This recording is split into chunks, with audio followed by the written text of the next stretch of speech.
So we talked all night about the rest of our lives, where we're gonna be when we turn 25. I keep thinking times will never change. Keep on thinking things will always be the same. But when we leave this year, we won't be coming back. No more hanging out, cause we're on a different track. And if you got something that you need to say, you better say it right now, cause you don't have another day. Cause we're moving on and we can't slow down. These memories are playing like a film without sound. And I keep thinking of that night in June. I didn't know much of love, but it came too soon. And it was me and you, and then we got real blue. Stay at home talking on the telephone, and we would get so excited and we'd get so scared, laughing at ourselves, thinking life's not fair. And this is how it feels. As we go on, we remember all the times we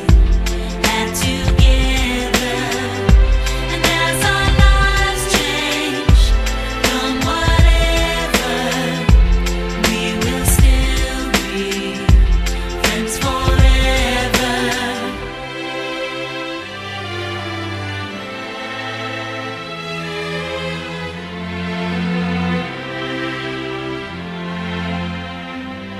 So if we get the big jobs and we make the big money, when we look back now, will our jokes still be funny? Will we still remember everything we learned in school? Still be trying to break every single rule? Will little brainy Bobby be the stockbroker man? Can he ever find a job that won't interfere with the tan? I keep thinking that it's not goodbye. Keep on thinking it's our time to fly. And this is how it feels. As we go on, we remember all the times we had together. And as our lives change from whatever, we will still be friends forever.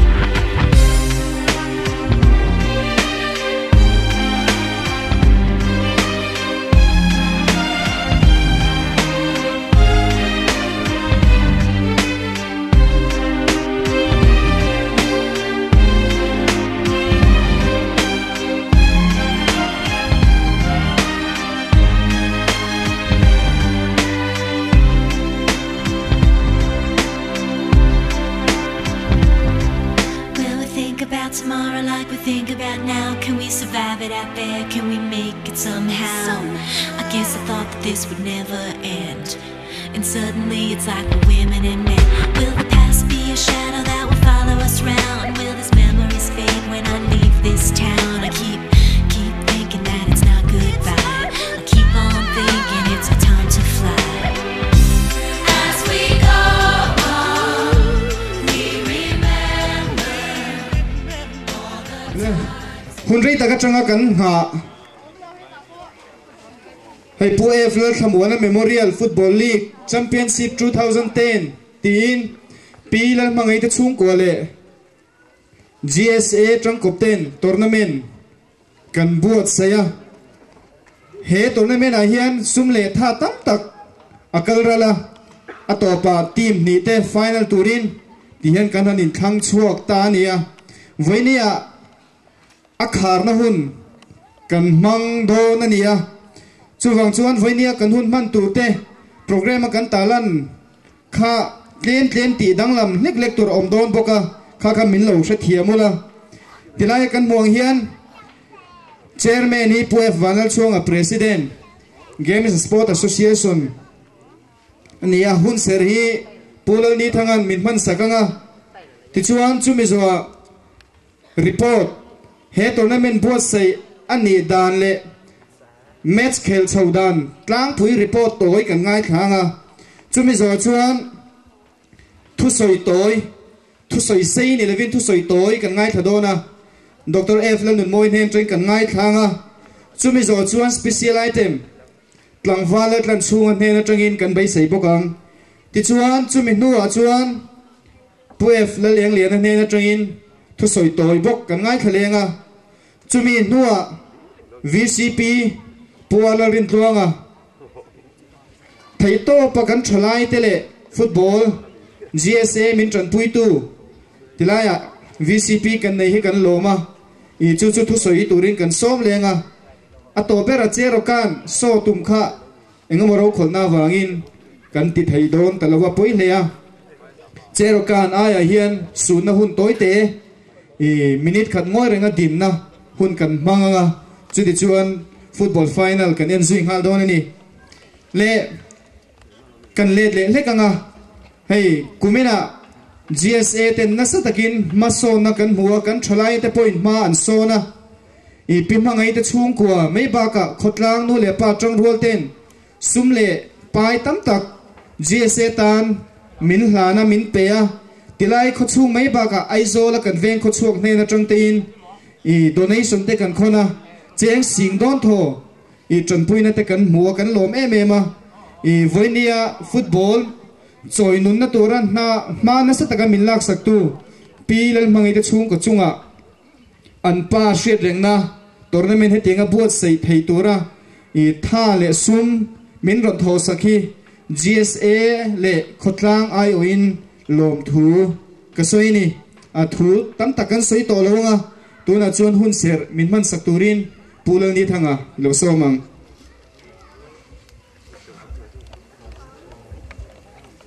Oleh, hey Muana, puef lal Muana Memorial Football Tournament akhar na hun, hun mang tura, hun ser mang tura min soma wangin kalom leni, kan hun te atay dew toa kan tan hun tura kan tan tolo wangin, hun rei takan mang lawanga, Bible chang toy te han tarlan chukan duwanga, Tirko pola chuan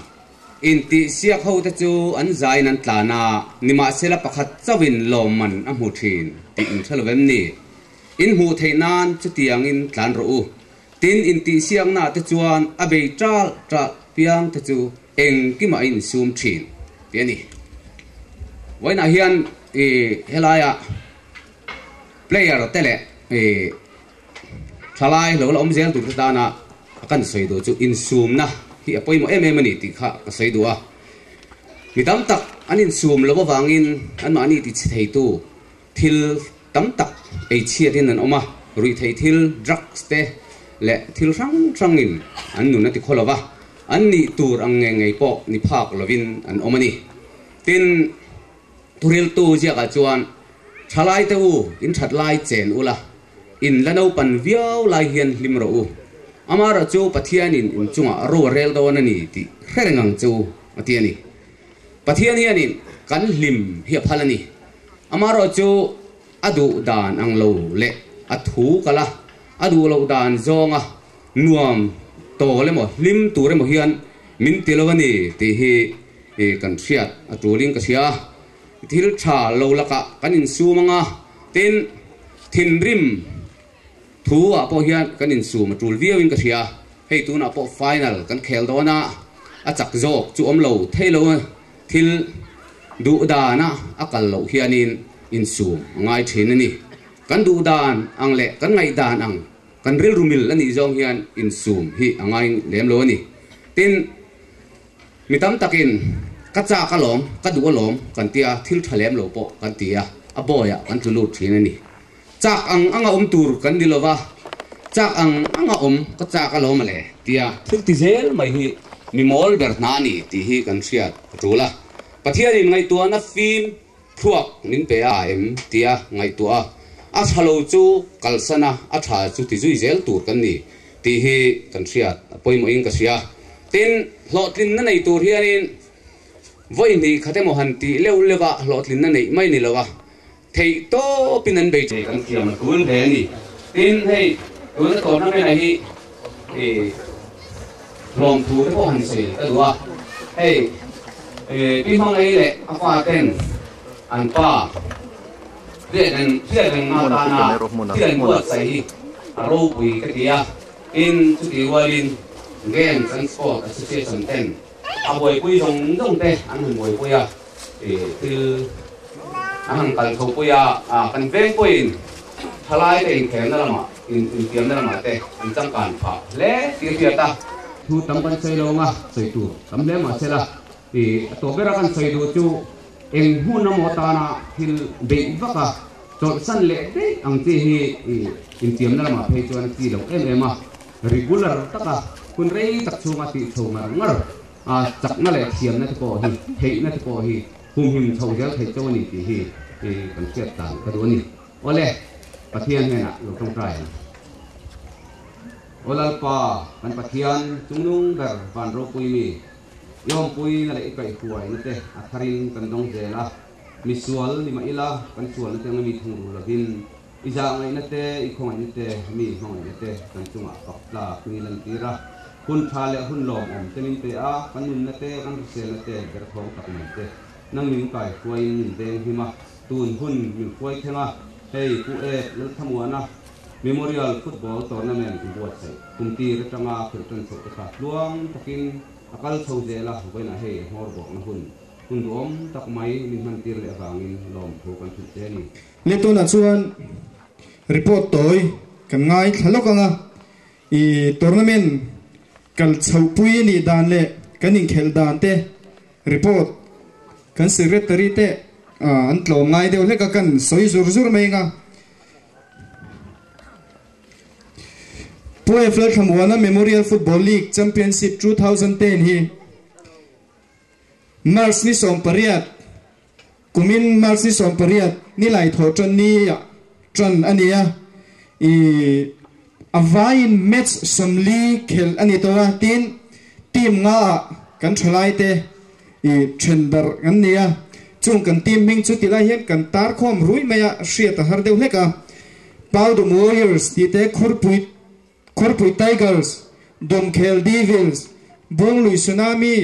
Buro Fighters, Tiin, Kanveng Luile, Kanveng Ram Ming Choin, Tima, Kanin Chendara, Chung Techu, first round, second round, third round, le fourth round, Klingin, Kainin Kel Kual Veka,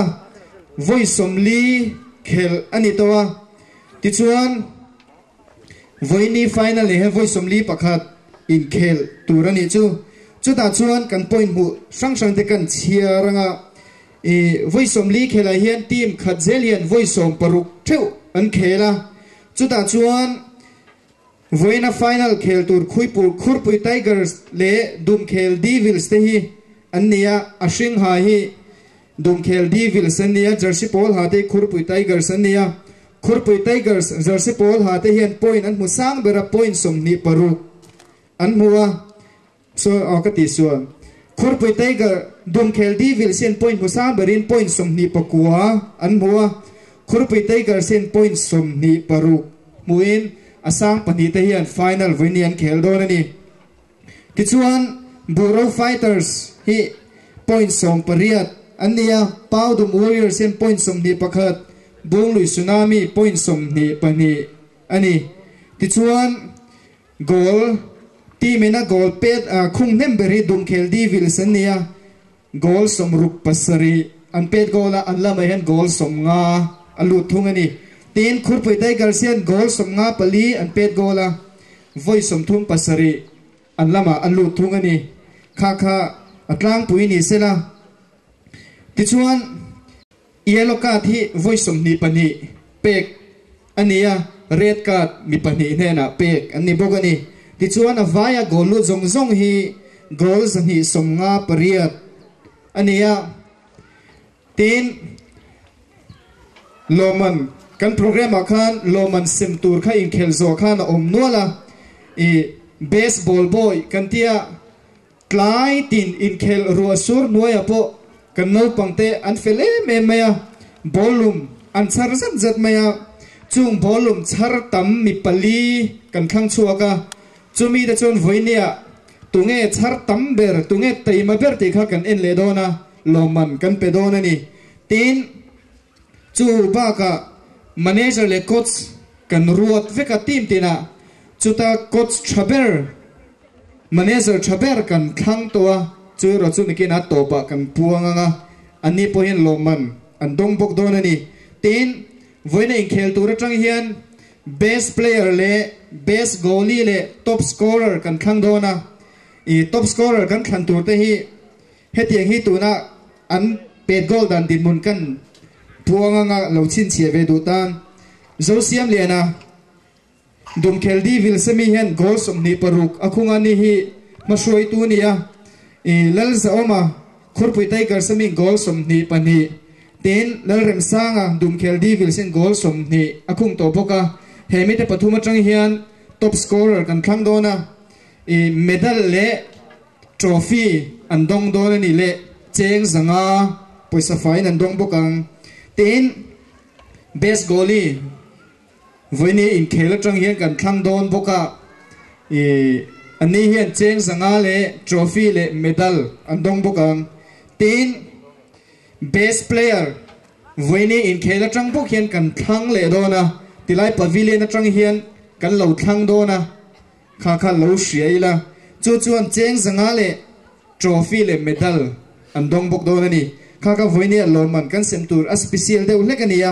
kha ka kan han tar lang du boka tin kanin khel yellow card voi som ni panhi kan pega khan kan shed ve mai maya yellow card huma saber khat langwal le ruat sa ani kanan puang mai mai ni chu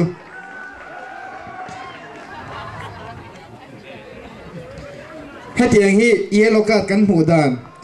yellow card mutam beri khurpui tigers voi ne final khel tu te hin nia yellow card voi ruk an mu red card mi pakhatin ani ti matangin an mu boka ado tu chu buro fighters in yellow card voinga dum khelin voinga ten pau dumin yellow card voi thum bungloi tsunami hian yellow card voi thum le red card pakhat an choi bokani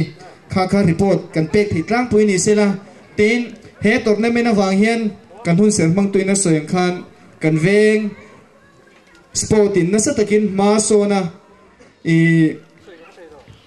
Mars nisum ni le pali khan lunglenga South Limen Pastor BL ni thin tournament lungleng VC ten an siama kan veng in South Limen true an ne khan kan juk champion a kelte talin ar nen kan lom to September thla khan ipok zone championship a mo lung thu nen final khelin penalty shoot out da true an in an chaklo le hlawa nasa takin ma kan sona ni ti kha mi puile tilai local khom ti zinga hian kan ta lang le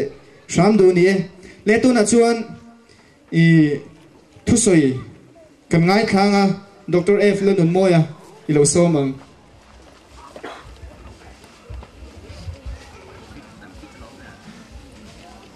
pu chairman le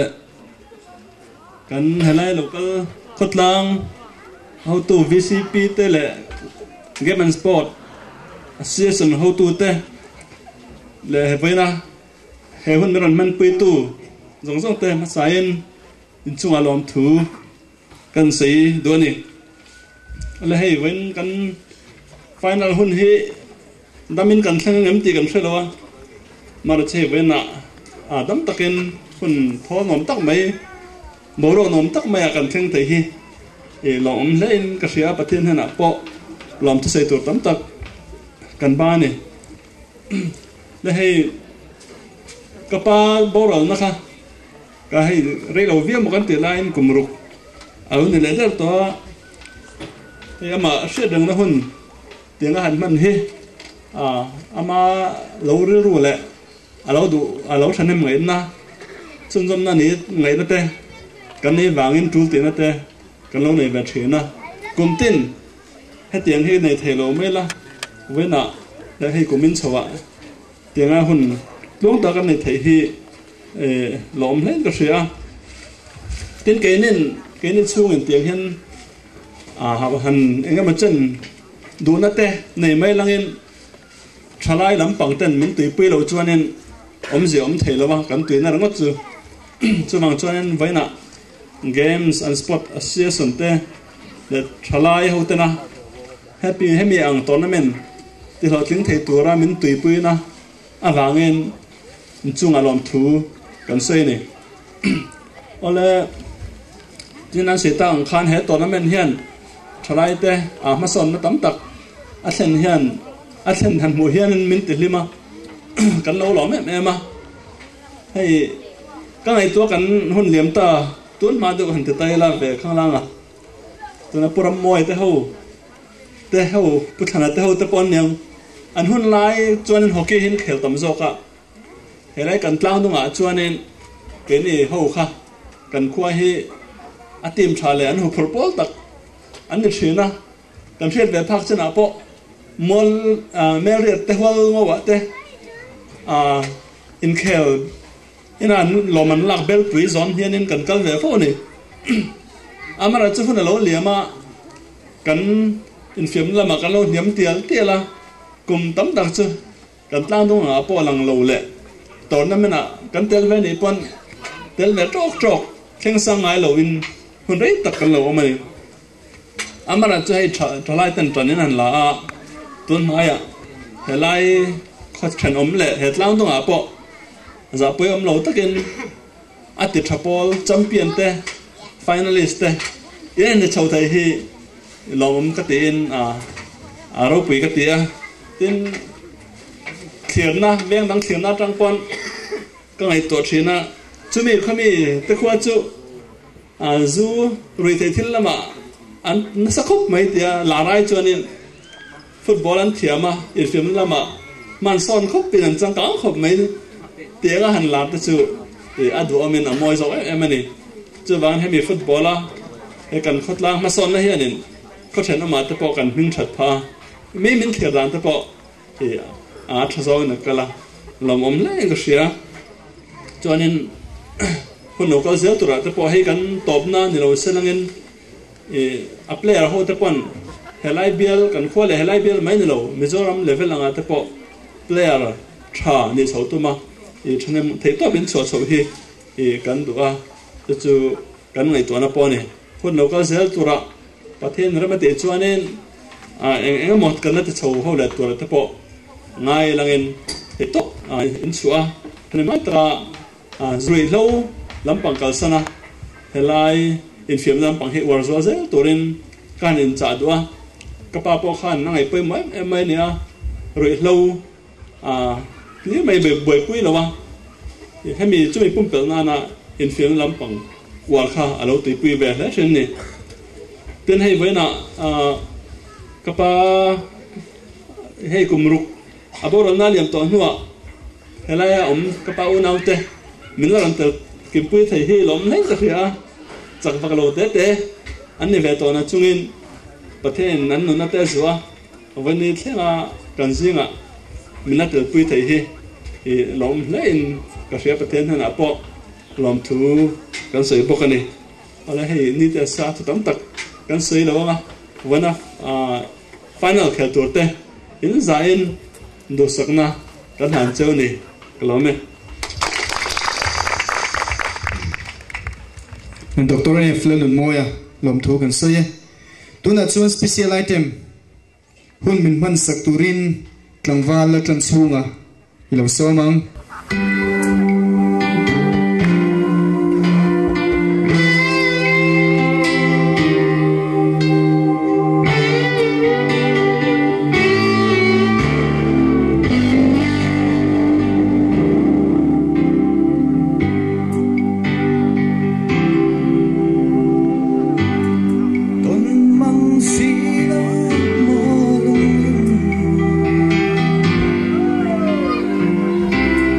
Kia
Olay lung tung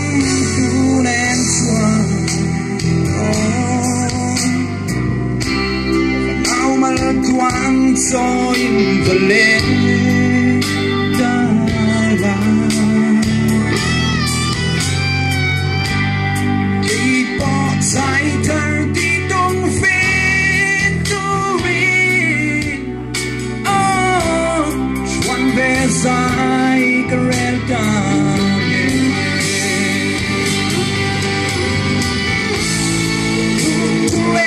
Sa mấy mô ca chân to Tình tiết cắn lên tuôn lấy đi dòng thế Để gần chua nó càng lên ngoan dòng thế Lên nàng lấy đi là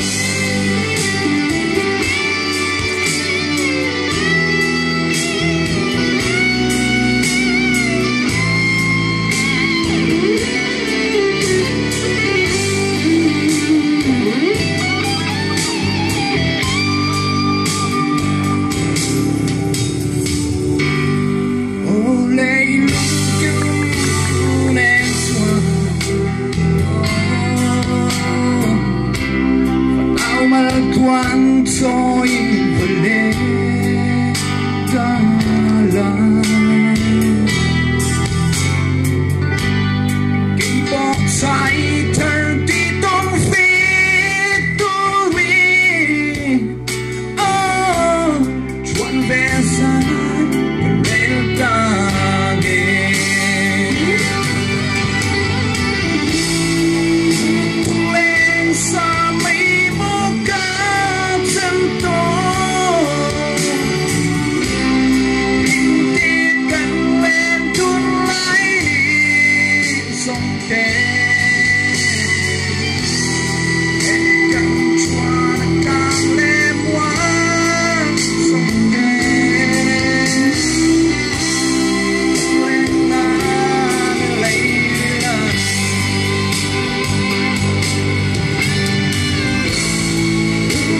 Lên xa mấy mô ca chân to Tình tiết cắn lên tuôn lấy đi dòng thế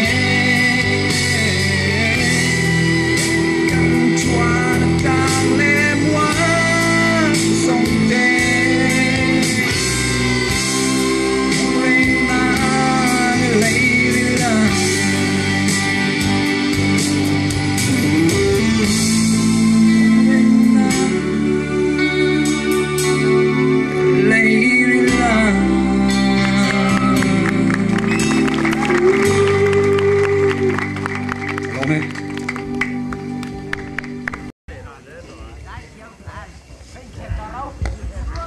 Tlang van la tlang sunga azai thiam vong vong khop mai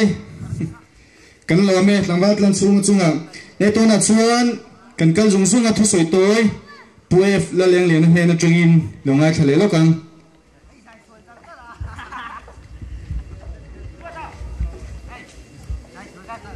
Pu chairman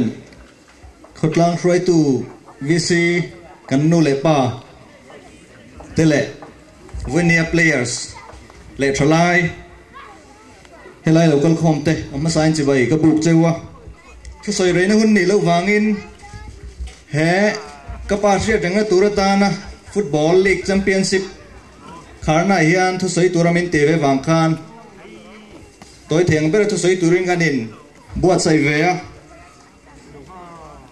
kan soi jung jung anga mani lok khan November ni sari khan US President Barack Obama chuan Bombay ya St Xavier College zirlai thalai ten na thu soya TV a kalongai thavea live a thu soya chuan tuna tanga kumsom nela omle tura hian India hi enge aniang chu voina nangni thalai te kuta hian eng ngatani atia voina zona kain zove turchu tuna tang hian kumsom ni lo lem le ta se Samtlang khwai eng ange niang ti hi ni he tournament kan an buat saya kan soi war du tak pakhat chu ram ngo le kan tuin han nei chun te hum hal trul zia hi ania chumi wang chuan team minga te po kan tuin ha le ram ngo nei chun ming te kan in puat ti kan soi to kha soi zui thui lo mai langin engin nge kan tournament nei chung khan ram ngo le kan tuin na nei te hum hal na ko nga ma kan lak ti in zot let le tai langin wen ne hian thalai no pangjok te pon hemi konga nasa zoka ma kan lak atul le ome ramngo kan nei te ei tur min petu an nia kan tui khur le tui na te kan nun na ran nia kol ani chok chiar kan nei tur thlo chuakin samtlang khwa hian mei mit lovin kumza don tho hun alo mang veta heng hun sung zong ei tur min petu kan ramngo kan leilung le luidung te en luin za an phu tak zet ani ram hi che lo na tura mo phur tu chu voine thalai te hi kan nia e in fiam na kan na kan thu cha soidu poimo per te jing ami ani ei zon na sang ngai toin mi sing te chu kan buai thina tunlai apo hian ar vulte kan in ti hmuat the me ma kan an soidu pakha churam ngo thiat vaka ei zon na ban san tura mal phathar la tur hian thalai te hian riru thar kan put atrulani tilai hi kan soile lokanga chu ka soi zui thui lo mai anga in fiam na mai zon na tun line profile kan en trina zan khata sing chuang sing ni sing thum don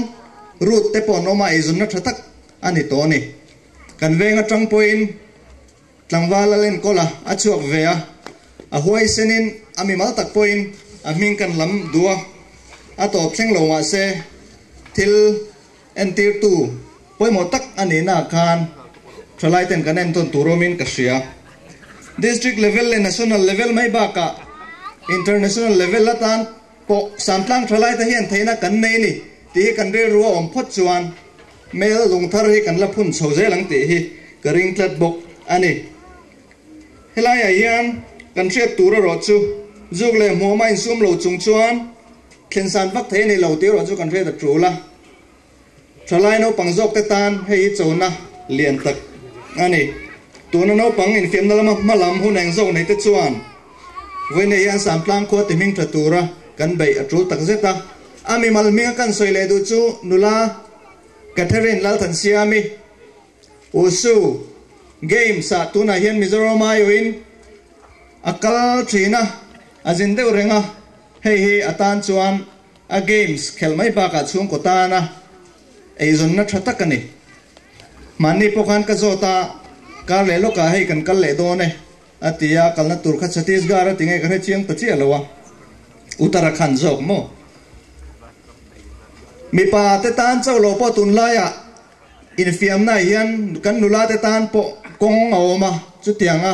ke pen ngam chu kan ni ve angai tak zet ani hun kal to khan na china kan hriat ang khan in fiam na ma roi tu mi nga mazat kan lo nei ve to tam tak phei chu kan nei lo a ming an soi rik tur ting chuan pu sai ngur sai lo boral ta te tin nula rin felite hockey players mizoram ai o khel thin te kan lo nei to an mani nung zui tu hi kan chat lak te mem ani maro chu tuna hian usu game sa samtlang thalai tle ro te ten man la tan meka district Iowa medal la le certificate dong te po anom tanuala boxing lama te po hian kumthara malak dan kong te om thei se chuan thil dom tak nin ka hria he tiang lama kalchak training nei chak mi tam tak tan kong thar ngai tua hi atul le bok ani aming malman takin pulung te oya helai tle rol te training pe tu te po an lom thu soi an chunga lom thu soi hi kan bain ka hria tin pu hilari zo mangai te po phur ve me ma ani phur puina hnoya hian hei an kal ve mek zelania lo thlir ho zel tai langin ole thu soi reina hun ani lo wangin voine hian atlip nana kan man du chu mereng tu po hian lim kan dua kan thlai hun man mai ba ka kumu palam kheng po lim du lo kanom lawang chu wangin he kan in fiam na hian veng chunga thalai tenun ati hlimani chuan he kan game hi a hlotlinga he in fiam na wanga zuk le muam rui lo laka kan film phani phot chuan he in fiam na thil tum hi hlotling tina ani bokang vene hian he kan in fiam na nei na chan kapa boral ta kha kan hre renga khotlang ta na thayang tok to ka lo be ve na te vene thlenga min hriat puya thayang tok khotlang ta na thokho zel turin helai member kan khotla khwale tui pui jong song te ka in nge nin ka in so mani hello me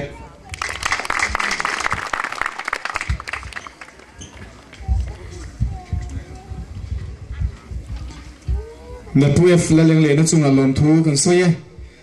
le match kan tan trep to a long hak fan fanula tilaya mars nisom pasari tilai muna ahon na hun kan man khan oi me president po kem lian zuala ahon na hun min man sakturin kan soma voine akhar na hun min man sakturin kan VCP pualarin tlong kan som le kan som na te min ngai poimo sakin voinia arun tela tuna thusoi na hun I lo peila pu chairman le pi mangai de fa te ba ka helaya he tournament ngai poimo local zong zong te masai lom thu kan sei duwa voinia hian karil duwa chun sei tur eng ma chu om ve du amaya amaro chu hun a toy de leka wangin sei sei lo mai la thai ka sia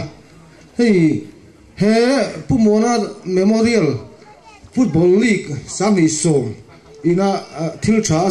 asin chu tam tak samtlang ko timing thatu tam tak hi e voinia hian angai tu pe tan chon siat tu romani ti kha kan sei du masa helaya kumti ra changin tun hun thangin football ate kan game sport choi tu te malak na ne hun tha te samtlang khoming ti tha thei tu tam tak min ser chua saka kan lom playa tin football chung chang lem lo thil dang Muana na athi nuwa thu soi thei thil anu chia tam chia te hi karil walang urwara tuna po afa te ara kan sing me kan ia anu pui fanau te changin samtlang khutana abei na phe phak lo no pang te pon tun huna hian afa ten bangin achitura kan sing mek nin ka sia lo om leng ka sia ami mal takin ama kha no pangte ni maila anung te zuin game and sports way tu ani laya puram mo ate tlangwal ding lian te ho ne na helai playground kan field area chungchanga an beina sajia te karil ruwa lo lang thara tin chumai pialama afa ten helaya tournament an bua saya chumia wanga helai bial samtlang te football kan niam lo zia tarla na man ruwa tele khamitana thil changkai tak khen thei tu han bua sai te hi lo mom katia tin he da tlang dung zone na zone champion karilu tak phei chon zone champion ni tatin kai sia tun thang hian kan khel dan te kan ngai tua khami chum khan ka chang ve viwa helaya tlompo zalawin fil ko tla ban phang men kan awania tin a khela tak phei chon kan chak zo ka puang lo thei lo tun thang hian kan player te he taka cher chuak tu hi ani chung kwa hian ni in game and sports boy tu thathem ngai na te ni ti hi boni han kan sei duwa tin china khan puma gan non sei ria helaya team ming ka in phua kan lulang le ka ngai poi mo em mai khur pui fighter kan ti te kha eng ti zong ya tha kal pui chi nge ti te karil ruama khang kha kan tui tlan thiang hlim na tur ta na thalai te mo phurna ni ya tin buro fighter ti te engamo song la thalai ho kan buai pha na pho thin ram kang te karil ru langa khang an ming phu te khan karil ru a khoi ek nei ma samtlang khota na ram ngo tha tui in tu thiang hlim kan nei the tura khatiang ti kha ming ron phu chuak ni ka nga ya alo om hleng ka sia voinia hian a sei tu tam tak om ma sela he sei reina chi ni lem lova a hun tom nan voinia hian he tournament tom na na final khel turte dum khel divil ti te khur pui fighter tiger khang te kha chanem ngai taka samtlang khotana in lo pe to na te alom om katia boini a hian chatak le thiang hlim taksia in khel turin du sakna ka han bok cheu ni e lome lekin VCP pualarin tluang chunga lom thu kan soye khati kha kan program nei thei chu ni deuh to mai anga ato pera kan seidu chu aizol lama tanga kan khol tha te le khutlang nu le pa kan shroi tu te voini khana hun min ban pui tu te zong zong chunga khan lom thu kan soinon le a atop thlengin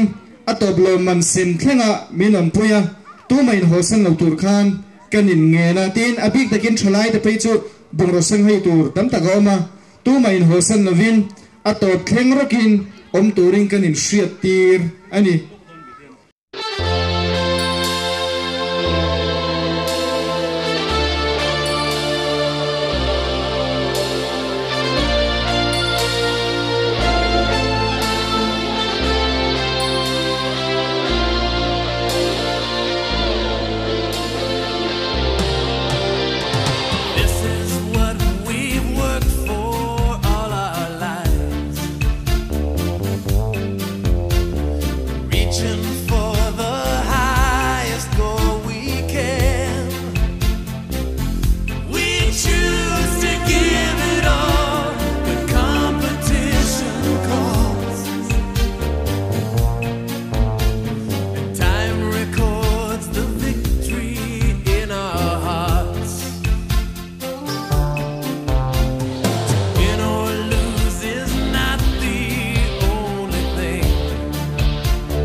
Tuna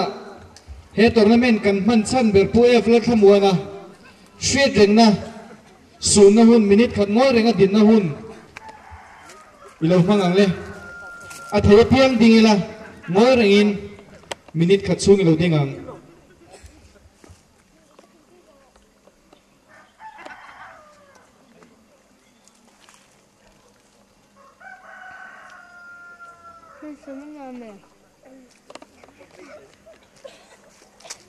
Buka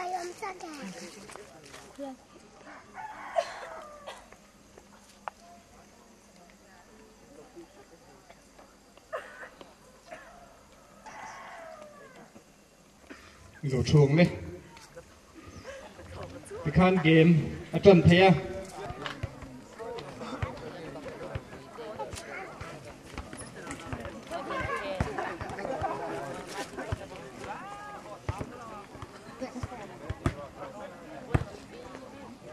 Điểm thắng đi là vâng.